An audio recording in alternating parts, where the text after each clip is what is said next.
Bismillahirrahmanirrahim. Assalamu alaikum wa rahmatullahi wa barakatuh. Dear viewers, fellow teachers, and also the sweet and cute learners, I hope you all are well by the grace of Almighty Allah. I came back to you with a new lessons after 4 topics on narration or speech. Sentence narration has already been completed by this time, and today I would like to start a new option on passage narration. Please, dear viewers, follow the board. Passage narration. তো বন্ধুরা, আমরা কথা না বাড়িয়ে আমাদের আজকের যে episode সেটা শুরু করতে যাচ্ছি। নারেশনের উপর আমার 5th এপিসোড এটা। তো প্যাসেজ ন্যারেশন আমরা আজকে শিখব যে কিভাবে প্যাসেজ ন্যারেশনকে অতি সহজে সুন্দরভাবে সম্পন্ন করা যায়, অর্থাৎ আমরা ডাইরেক্ট স্পিচ থেকে কিভাবে ইনডাইরেক্ট স্পিচে টার্ন করতে পারি সেটা আমরা আজকে শিখব। তো তার আগে আমাদের before I start the class or topic, I would like to tell you what's passage narration. তো বন্ধুরা, আমরা জানি ন্যারেশন, তো আমরা জানি যে বক্তা এবং শ্রোতা থাকেন, সেখানে একটা রিপোর্টিং প্লেস থাকে, রিপোর্টেড স্পিচ থাকে এবং রিপোর্টিং স্পিচ থাকে, আর এখানেও তাই থাকবে। তবে প্যাসেজ ন্যারেশন, প্যাসেজ আমরা জানি যে অনুচ্ছেদ, অর্থাৎ কয়েকটি সেন্টেন্সের সমন্বিত যে রূপ, সংশ্লিষ্ট কম্বাইন্ড যদি হয় সংযুক্ত, সেটাই হচ্ছে প্যাসেজ ন্যারেশন। তো আমরা আজকে সেটাই জানবো। তো প্যাসেজ ন্যারেশন করার জন্য আমরা যে ভয় পেয়ে থাকি, আমি বিশ্বাস করি যে তোমাদের এই ভয়টা আজকে 1 নিমিষেই দূর হয়ে যাবে। Just stay with me and follow me. Of course, you are with your pen and khata, and whatever you will follow some important rules and regulations on the board. I hope you will pause them for the next or for in future. Whenever you can fail to understand, you can observe the option. Okay, dear children, আমরা আজকে যেটা বলবো যে এই passage narration করার জন্যে আমাদের যে কয়টা জিনিস গুরুত্বপূর্ণ সেটা হচ্ছে, প্রথমেই জানি ভোকেটিভ কেস সম্পর্কে আমাদের জানতে হবে। তো ভোকেটিভ কেসটা কি? আমরা জানি যে সম্বোধন কারক, তাই না? 4 প্রকার কেস রয়েছে, তার মধ্যে নমিনেটিভ বা সাবজেক্টিভ কেস, যেটাকে সাবজেক্ট নির্ধারণ করা হয়, objective case, possessive case, and last one is vocative case. তো ভোকেটিভ কেস কি আমরা সেটা যদি একটু জানতে চাই, তাহলে আমরা বলবো ভোকেটিভ কেস হচ্ছে এমন কোনো সেন্টেন্স যাতে কাউকে কোনো নাম ধরে ডাকা হয়, অথবা কোনো সম্পর্কে ডাকা হয়, বা সম্বোধন করে কোনো কিছু বলা হয়। তাহলে বুঝতেই পারছি আমরা যে আমরা কাউকে নাম ধরে ডাকবো, অথবা কাউকে কোনো সম্পর্কে বা সম্বোধন করে ডাকবো। যদি এরকম ওই সেন্টেন্সে বোঝা যায় রিপোর্টেড স্পিচের মধ্যে, তাহলে সেটাই হবে সম্বোধন কারক। তো আমরা এক নজরে একটু দেখে নেই যে সম্বোধন কারকটা কী, বা ভোকেটিভ কেসটা সেন্টেন্সে কিভাবে থাকে। যেমন ধরে নাও, আমি একটা সেন্টেন্স লিখছি, the boy said to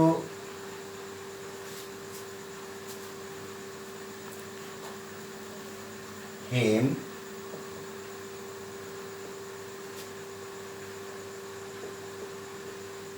Rasel, আমরা দেখো এখানে নাম ধরছি, Rasel, I want your help.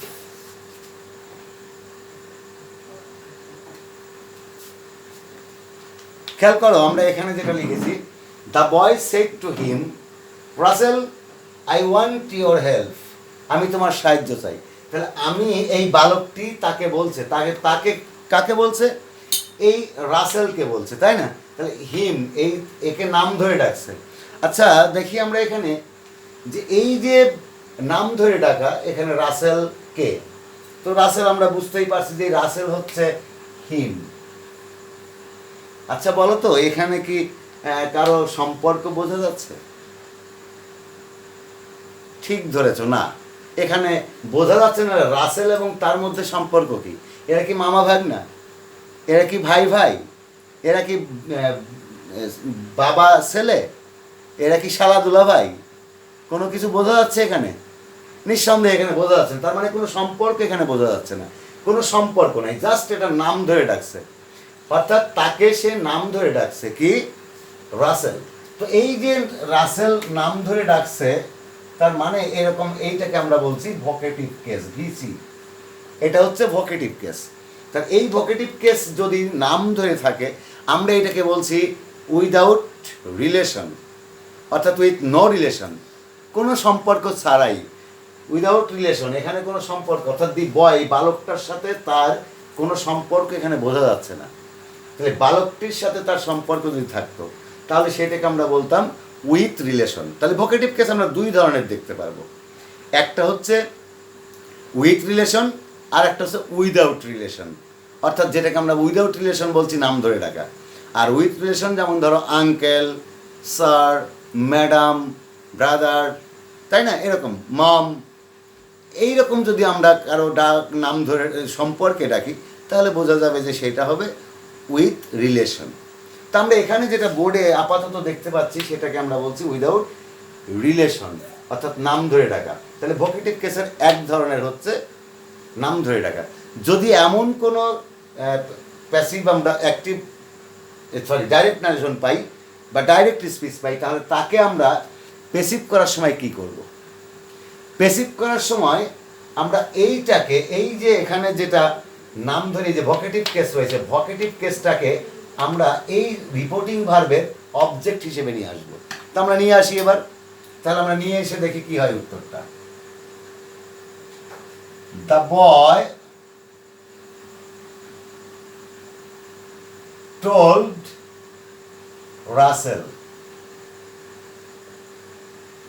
এবারে মনে করো যে এখানে এই রাসেলটা এইটুকু হয়ে গেল, কিন্তু এই যে ভোকেটিভ কেস এর কাজটা কিন্তু শেষ। এখন তুমি অ্যাজ ইউজুয়াল যা সাধারণ নিয়ম সেটা করবে। তাহলে আমরা মনে করি এখন এটা নেই, তাহলে এখন আছে কি? এখন আছে হচ্ছে the boy said to him I want your help. it's an assertive sentence, so we have to use that as a linker. তাহলে আমরা এখানে লিঙ্কার হিসেবে কি দ্যাট ব্যবহার করলাম।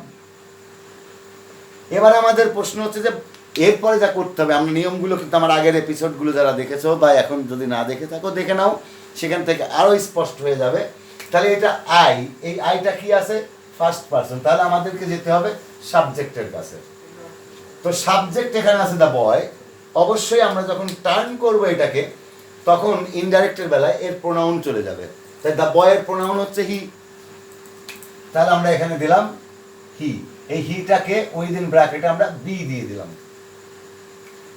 আমরা বলেছিলাম যে যদি বি না দিলেও চলবে, তবে যদি দেখি যে দুইটা সেম জেন্ডার রয়েছে, নট ডিফারেন্ট জেন্ডার, যদি দুইজনই ছেলে থাকে দুইজনই মেয়ে থাকে, তাহলে আমরা এখানে এটা উইদিন ব্র্যাকেটে দিয়ে দেবো।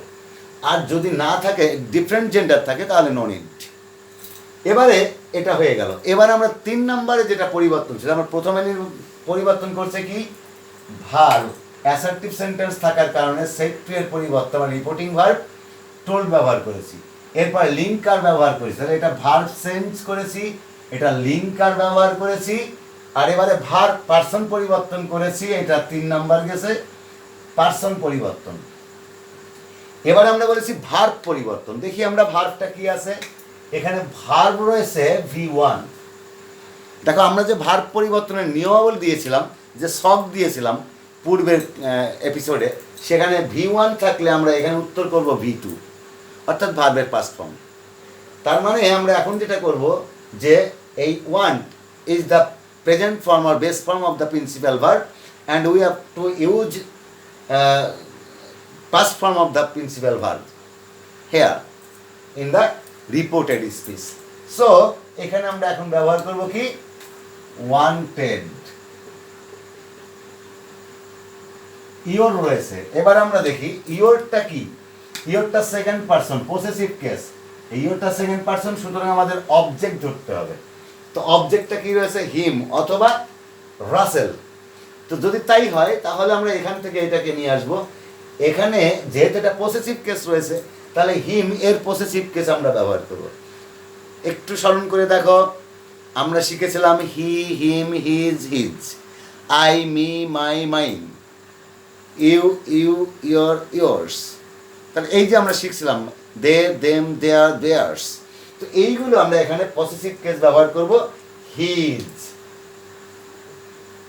এই হিজটাকে উইদিন ব্র্যাকেট আমরা দিলাম রাসেল। হেল্প, এখানে আবার হেল্প অর্থ সাহায্য করা। তোমরা কিন্তু ভেবো না যে এই হেল্পটা এখানে ভার্ব, এই হেল্পটা কিন্তু এখানে নাউন, সাহায্য, নট সাহায্য করা। তার মানে এটা হচ্ছে নাউন। এখন এটা কেন নাউন হইলো? কারণ হচ্ছে আমরা জানি যে possessive case can never be used in a sentence alone without the help of a number, noun. তো এখানে যেহেতু পসেসিভ কেসের পরে নাউন বসার কথা, তাই হেল্পটা আর ভার্ব নেই, এটা কি হয়ে গেছে? ঠিক ধরেছ, নাউন হয়ে গেছে। তাহলে আমরা দেখলাম যে নাম যদি থাকে তাহলে আমরা সেটাকে কিভাবে টার্ন করতে পারি সেই বিষয়গুলো আমরা দেখে নিলাম। এবার আমরা আরেকটা সেন্টেন্স দেখি। যদি দেখি এরকম এই এটা দিয়েই, অর্থাৎ এই নাম দিয়েই আমি আরেকটা সেন্টেন্স যদি তোমাদেরকে দেখাতে চাই, তাহলে কি দেখাতে পারি দেখে নিই একটু।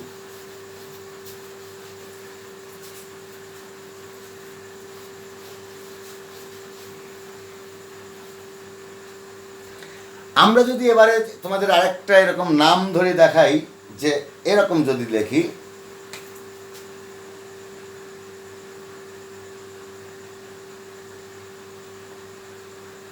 Rasel said,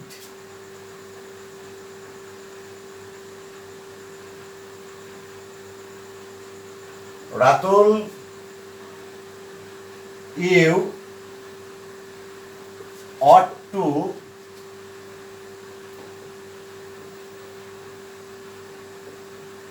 respect your elders। আমি এখানে ইয়োর এল্ডার্স ব্যবহার করতে পারি, আবার যদি মনে করি ইয়োর প্যারেন্টস ব্যবহার করব, তাই না? হতে পারে ইয়োর টিচার্স হতে পারে, এরকম অ্যান্ড সো অন। অর্থাৎ তুমি তোমার মতো করে সেন্টেন্স তৈরি করবে। আমি এখানে লিখতে পারতাম যে you have to leave now, you have to go to school at this moment, আর জাস্ট নাও। এরকম তুমি অনেক কিছুই সেন্টেন্স তৈরি করবে, কিন্তু সিস্টেমটা হবে এরকম। তাহলে আমরা দেখছি যে এইটা দেখো, এইটা হচ্ছে ভোকেটিভ কেস এবং এটা নাম ধরে ডাকা হয়েছে। সুতরাং এইটাকে আমরা কি করব? এখন আমরা বলেছি যে যদি কোনো ভোকেটিভ কেস নাম ধরে থাকে রিপোর্টেড স্পিচের মধ্যে, তাহলে রিপোর্টেড স্পিচ থেকে সেটা বের হয়ে এসে এই রিপোর্টিং ভার্বের, অর্থাৎ রিপোর্টিং যে স্পিচ, সেই স্পিচের যে রিপোর্টিং ভার্ব থাকবে তার অবজেক্ট আকারে নিয়ে আসবো। তা আমরা এখন নিয়ে আসি। এটা নিয়ে ভাবনার এত কিছুই নেই। তোমরা প্যাসেজ ন্যারেশন দেখে যে ভয় পাও, আমি মনে করি যে এখানে ভয় পাওয়ার কোনো কারণই নেই। তাহলে আমরা দেখি যে রাসেল টোল্ড রাতুল, আমরা এখন মনে করি যে এইটা নাই, এটার কাজ শেষ। তাহলে এখন আছে কি? রাসেল সেড টু রাতুল, এটা ছিল you ought to respect your elders. তাহলে আমরা এখন এটা কেমন sentence? What type of the sentence is in the reported speech? The sentence in the reported speech is an assertive one, so we are to use told as a reporting verb and that as a linker, and verb will be turned accordingly given my previous episodes. I hope you have understood what I would like to tell you. Now we have to use a linker. আমি একটু আগে বললাম যে assertive sentence হওয়ার কারণে, being an assertive sentence, being having or having an assertive sentence in the reported speech, we have to use that as a linker. তো এখানে আমরা ব্যবহার করছি that, হয়ে গেল। এরপরে ইউটা সেকেন্ড পারসন রয়েছে। এখন খেয়াল করো, এই যে রাতুল এখানে ছিল, এইটা কোথায় চলে আসছে? এই যে অবজেক্ট আকারে চলে আসছে। তাহলে এই ইউটা সেকেন্ড পারসন হওয়ায় এইটাকে তুমি ধরো, তাহলে কি হলো, Ratul second person second place, এটার সাবজেক্ট আকারে এটা কি আছে, এখানে সাবজেক্ট আছে বা নমিনেটিভ কেস আছে। তাহলে রাতুলের প্রোনাউনটা কি, হি। তাহলে আমরা এখানে চলে আসি হি। এখন আমরা ব্র্যাকেটে যেহেতু খেয়াল করো দুইটাই রাসেল এবং রাতুল দুইটাই আর এ রয়েছে, তাহলে আমরা প্রথম অক্ষর দিলে হচ্ছে না, তাহলে আমরা পুরো নামটাই এখানে লিখে দেব রাতুল। এবার আমরা জানি যে অট টু থাকলে এটা পরিবর্তন হয় না, তাহলে আমরা এখানে আর টার্ন করতে পারছি না। অট টু, কুড, মাইট এগুলো পরিবর্তন হয় না। তবে অবশ্যই মনে রেখো যদি শুড থাকতো তাহলে আমরা ব্যবহার করতাম শুড হ্যাভ প্লাস ভার্বের V3, অর্থাৎ past participle form of the principal verb. তো এখানে অট টু আমরা অট টুই ব্যবহার করব, অথবা আমরা এখানে হ্যাড টু ব্যবহার করতে পারি। বড় কথা হচ্ছে হ্যাড টু ব্যবহার করতে পারি। তাহলে আমরা এখানে লিখে দিই অট টু অথবা হ্যাড টু। রেসপেক্ট ইওর রয়েছে সেকেন্ড পারসন সেকেন্ড প্লেসে রয়েছে রাতুল, তবে ইওরটা কি রয়েছে, পসেসিভ কেস, এই যে পিসি। হ্যাঁ, তো এখানে পিসি পসেসিভ কেস, এই পসেসিভ কেস, তাহলে রাতুলের পসেসিভ কেস কি, আগে আমরা প্রোনাউন তৈরি করব তারপরে সেটাকে কেসে নিয়ে যাব।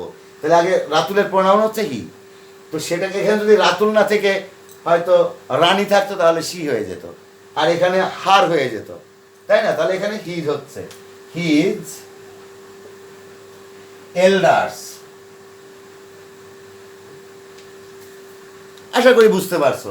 তাহলে আমরা দেখলাম যে নাম দিয়ে যদি কোনো সেন্টেন্সে থাকে, আবার আরেকটা কথা খেয়াল রাখো যে এই যে নামটা আমরা এখানে শুরুতে দিয়েছিলাম, তাই না, এই নামটা শেষেও থাকতে পারতো। অর্থাৎ কেমন থাকতো, Rasel said comma inverted comma starts you ought to respect your elders Ratul. তার মানে রাতুলটা শেষেও থাকতে পারতো। তো এই রকম আমরা চেঞ্জ করব যদি নামযুক্ত কোনো ভোকেটিভ কেস থাকে, অর্থাৎ উইদাউট রিলেশন। ভোকেটিভ কেসের যে দুইটা ধরন আমরা এখানে দেখাবো, তার মধ্যে যে উইদাউট রিলেশন সেটা গেল। এবারে আমরা দেখি উইথ রিলেশন, অর্থাৎ যদি রিলেশনটা উইথ থাকে অর্থাৎ রিলেশন থাকে, তাহলে আমরা সেখানে কি করব।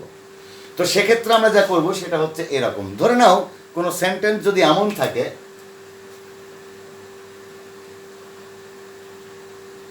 The girl said to the man, হয়ে গেল। তাহলে এখানে আবার পরে বলছি আমি can you help me sir। খেয়াল করো এখানে এই যে স্যার,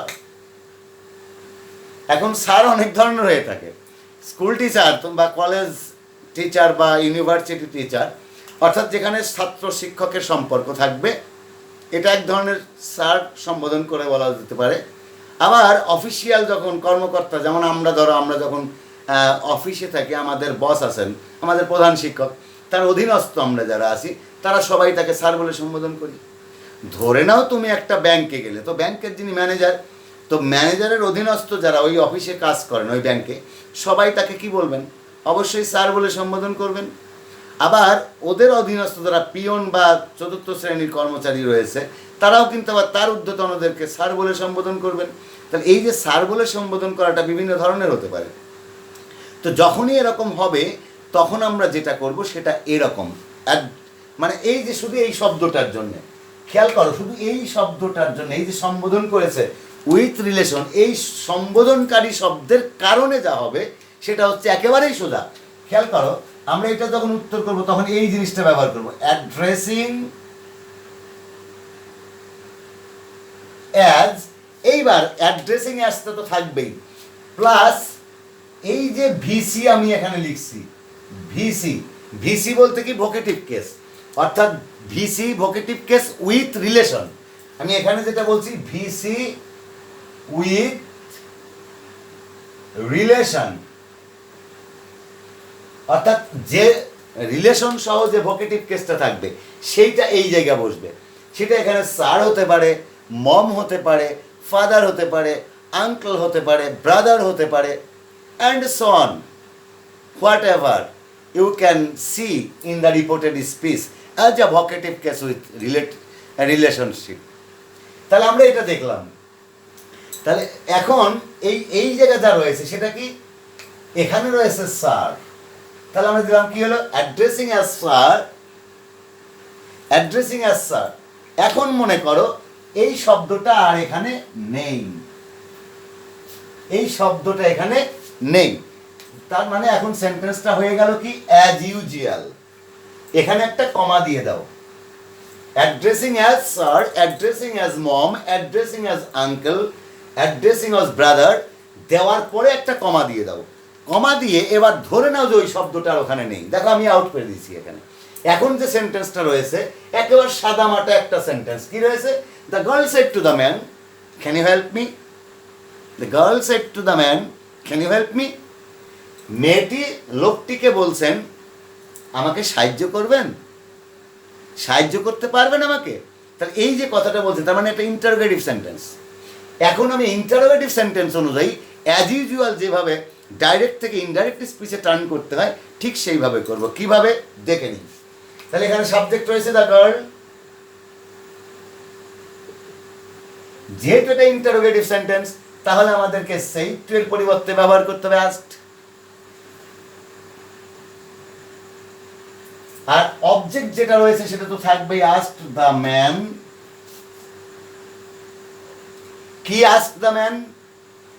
এবারে যেহেতু এটা ডব্লিউএইচ যুক্ত প্রশ্নবোধক শব্দ না, মানে the sentence in the reported speech did not start with a WH questionary word, it's an auxiliary one, so we have to use if as a linker.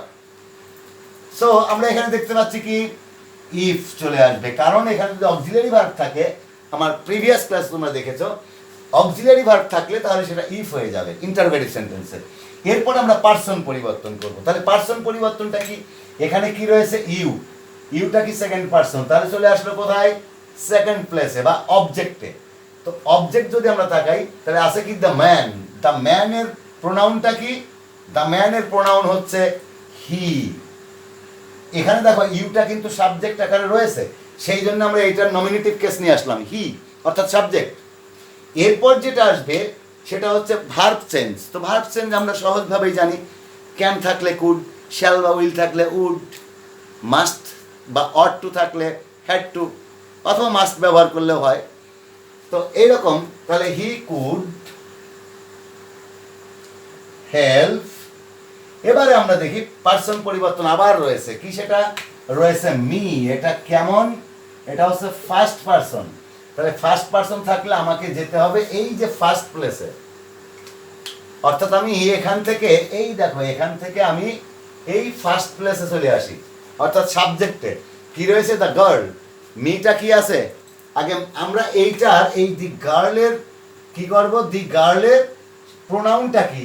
She. এখন ওখানে আছে কি? এটা রয়েছে অবজেক্ট, সুতরাং আমরা এই শি এর অবজেক্ট নিয়ে আসবো এখানে হার। হয়ে গেল।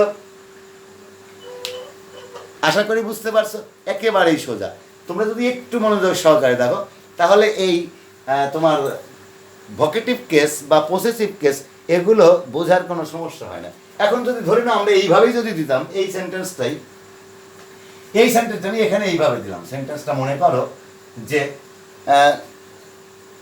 The girl said to the man.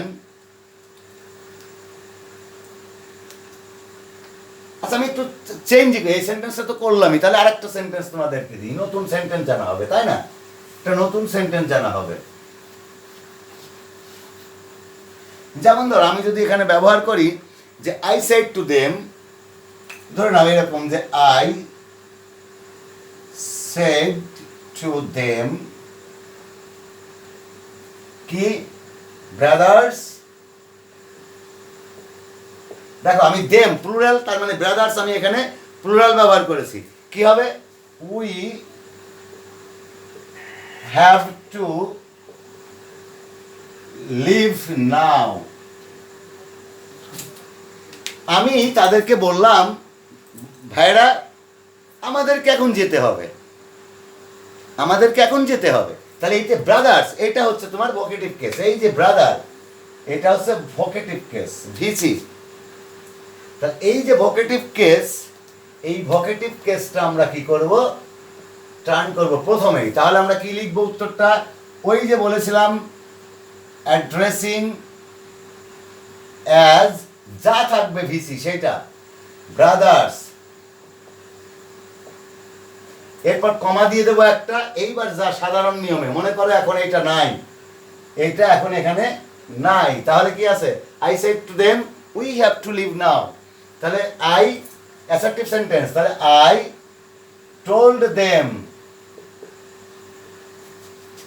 Told them that, linker হিসেবে দ্যাট আমরা ব্যবহার করলাম। উই ফার্স্ট পারসন, ফার্স্ট প্লেসে কি রয়েছে বা সাবজেক্ট হিসেবে আই রয়েছে। তাহলে ফার্স্ট, এখানে আমরা বলেছিলাম যে ফার্স্ট পারসনে রিপোর্টিং স্পিচের যে কোনো জায়গা ফার্স্ট পারসন থাকলেই উই হবে। তাহলে we have, sorry we have আছে, তাহলে হ্যাভ থাকলে কি হবে, আমরা জানি পরিবর্তন হয়ে সেটা হবে had. We had to leave, এবার নাও রয়েছে, তাহলে নাও থাকলে কি হবে, পরিবর্তিত হয়ে ডিস্ট্যান্ট ওয়ার্ড, ডিস্ট্যান্ট ওয়ার্ডটা কি হবে, বা ফার্দার ওয়ার্ড সেটা হবে, ফার্দেস্ট ওয়ার্ড সেটা হবে দেন। হয়ে গেল উত্তর। তা আমার মনে হয় তোমাদের কাছে এটা একেবারেই পরিষ্কার, যার কোনো জটিলতা থাকলো না, যে ভোকেটিভ কেস যদি থাকে তাহলে সেটা কিভাবে করতে হয়। আমি তোমাদের আজকের ক্লাসের আরেকটি শেষ যে নিয়মটা শেখাবো, খুবই গুরুত্বপূর্ণ, তোমরা এই নিয়মটা দেখবে, এটাই আমাদের আজকের ক্লাসের শেষ। আমরা পরবর্তী ক্লাসে আরও দেখাবো। আজকে এখন যেটা দেখাবো, যদি আমি দেখি কোনো সেন্টেন্সের মধ্যে excuse me, hello dear, hi brother অথবা হাই ডিয়ার এরকম যদি কোনো শব্দ থাকে, তাহলে আমরা সেক্ষেত্রে কী করব, সেক্ষেত্রে আমরা শুধু এই শব্দটার পরিবর্তে একেবারে সেন্টেন্সের at the very beginning of the sentence or reported direct from direct two indirect space we have to use drawing attention. তা আমরা দেখে নিই একটু সেন্টেন্সটা কেমন হতে পারে। ধরে নিই দ্য মেসেঞ্জার, দ্য মেসেঞ্জার আমরা যে কোনো একটা ভার্ব এখন দেবো, shed to the old man, দিয়ে এখন ধরো রাস্তা দিয়ে যাচ্ছ, তুমি একজন চলে যাচ্ছে আর তুমিও যাচ্ছ, তুমি কি তার যে কোনোভাবে ডাকতে পারবে? তো সে তো অন্যদিকে মন আছে, তাকে দৃষ্টি আকৃষ্ট, তোমার দিকে আকৃষ্ট করার জন্যে তুমি ওইভাবে বলছো এক্সকিউজ মি, বা hello dear, hi dear, hi brother, মানে এই রকম যখন তাকে বলছো তখন আমরা সেটাকে বলছি এই কথাটা। তাহলে আমরা এখানে এক্সকিউজ মি দিয়েই শুরু করি, এক্সকিউজ মি কমা, তাহলে এক্সকিউজ মি আমরা ওই শব্দটা ব্যবহার করলাম। তো এইটা ব্যবহার করার পরেই যে সেন্টেন্সটা লিখলাম সেটা কি, ক্যান ইউ এক্সকিউজ মি, ওই যে ওখানে ওই শব্দগুলো যে কোনোটা আসতে পারে, can you show me the way to the nearest post office দিতে পারো, নিয়ারেস্ট শপিং মল দিতে পারো, হ্যাঁ মার্কেট দিতে পারো, অ্যান্ড সো অন। এই তাহলে আমরা এই ক্ষেত্রে যেটা বলেছিলাম সেটা হচ্ছে এই যে এক্সকিউজ মি এই শব্দটার জন্যে আমরা সেন্টেন্সের at the very beginning of the indirect speech we have to write down, কি write down, drawing attention, drawing attention, অর্থাৎ তার দৃষ্টি আকৃষ্ট করে, মনোযোগ আকৃষ্ট করে, মনোযোগ আকৃষ্ট করে। এইবার আমি মনে করি যে এই শব্দটা নাই, তাহলে কি রয়েছে, the Messenger shed to the old man. Messenger অর্থ আমরা জানি বার্তাবাহক, তো বার্তাবাহক বৃদ্ধ লোকটিকে বা বয়স্ক লোকটিকে জিজ্ঞেস করলেন, বলল can you show me the way, আমাকে কি ওই রাস্তা দেখাতে পারেন, কোন রাস্তা, to the nearest post office, নিকটতম যে পোস্ট অফিস বা ডাকঘর সেইটা যাওয়ার রাস্তা আমাকে দেখাতে পারেন। তাহলে আমি ইন্টারোগেটিভ করছি, তাহলে ইন্টারোগেট যেহেতু করছি তাহলে এটা কি হবে, এই সেড টু এর পরিবর্তে আস্কড হয়ে যাবে। তাহলে হচ্ছে the Messenger asked the old man, এবারে তাহলে এই পর্যন্ত হয়ে গেল। এবার কমা এবং ইনভার্টেড কমা উঠিয়ে আমরা সেখানে একটা কি ব্যবহার করব, একটা লিঙ্কার। তো যেহেতু এটা অক্সিলিয়ারি ভার্ব রয়েছে, অক্সিলিয়ারি ভার্ব, তাহলে আমরা এই জায়গায় একটা ইফ ব্যবহার করব। এরপর পার্সন পরিবর্তন, ইউ রয়েছে সেকেন্ড পার্সন, চলে যাই আমরা অবজেক্টের কাছে, দি ওল্ড ম্যান, এটা সাবজেক্ট আছে, তাহলে দি ওল্ড ম্যানের প্রোনাউন হচ্ছে হি, সাবজেক্ট। এবার দেখো এখানে ক্যান রয়েছে, তাহলে কি হয়ে যাবে, কুড। তারপরে তো V1 থাকবেই, ওখানে দেওয়াই আছে, can you show me, sorry me আছে, তাহলে মিটা কি ফার্স্ট পারসন, ফার্স্ট প্লেসে আমরা এবার চলে যাব। তাহলে ফার্স্ট প্লেসে কি আছে, দ্য মেসেঞ্জার, মেসেঞ্জারে কি হবে, হি, এই হিতে আমরা দিয়ে দিচ্ছি মেসেঞ্জার এম। আর এই যে এখানে হি ছিল, এটা ছিল কি ওল্ড ম্যান, ও এম, ওল্ড ম্যান, হি। তাহলে এখানে শো মি আছে, তাহলে এটা হিটা কি হবে, হিম হয়ে যাবে, যেহেতু অবজেক্ট রয়েছে। দ্য ওয়ে এক্সটেনশন যা থাকবে তাই বসে যাবে, way to the nearest post office. Okay, তো এই হচ্ছে মোটামুটি প্যাসেজ ন্যারেশনের যে প্রাথমিক প্যাসেজ ন্যারেশন সম্পর্কে দেওয়া। আমরা সেই প্যাসেজ ন্যারেশনের সম্পর্কে তোমাদের সাথে আজকে আলোচনা করলাম, এবং আমরা এর পরে যেটা দেখব যে এই সেন্টেন্সে আরও আগামী ক্লাসে আমরা দেখব যে সেখানে ওয়েলকাম বা থ্যাঙ্কস বা কনগ্রাচুলেশনস এরকম কিছু থাকলে পরে সেই সেন্টেন্স কিভাবে পরিবর্তন করতে হবে, অথবা একই রিপোর্টেড স্পিচের মধ্যে একাধিক সেন্টেন্স থাকলে পরে দুই বা ততোধিক, two or more sentences if there are in the reported speech, how we can turn it into indirect speech, আমরা আগামী ক্লাসে শিখব। তো তোমরা সেই পর্যন্ত আমাদের সাথে থাকো, আমার সাথে থাকো। আর যারা এখন পর্যন্ত আমার এই MK ইংলিশ টিচিং চ্যানেলটি সাবস্ক্রাইব করোনি, তারা লাইক কমেন্ট শেয়ার করে এটাকে সাবস্ক্রাইব করো, যাতে করে আমার ভিডিও আপলোড দেওয়ার সাথে সাথে পৌঁছে যায় তোমার কাছে। আর সে পর্যন্ত আমার সাথে থাকো। টিল দেন, আল্লাহ হাফেজ।